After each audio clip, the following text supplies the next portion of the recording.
કાલે રાત્રે મને જે વિચારો આવ્યા એ વિચારો મેં મારા કલમ અને શબ્દોથી આ ઉતાર્યા છે.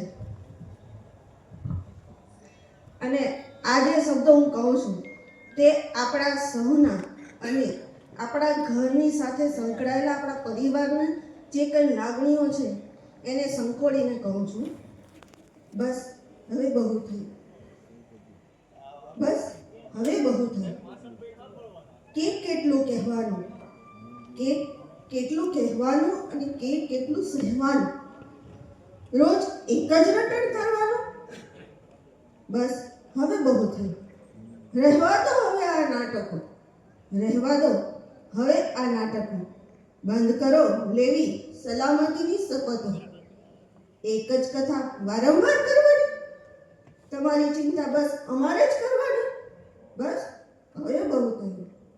હાથ ખોયો, પગ ખોયો, શરીર થયું બળીને ખાક. તોય તને રોજ કહેવાનું વાલા સલામતી તું રાખ. બસ હો હવે તો બહુ થયું. ખૂબ થયા ભાષણો, ખૂબ થયા ભાષણો, ખૂબ ખખડ્યા વાસણો.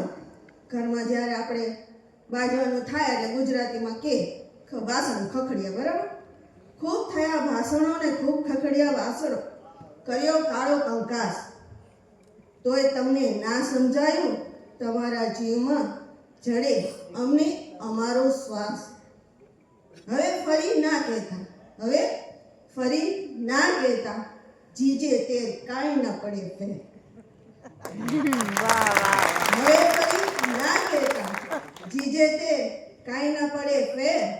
ફેર પડે સમજાય જ્યારે, ફેર પડે સમજાય જ્યારે, ત્યારે પીવા ન મળે છે. બસ હવે બહુ થયું.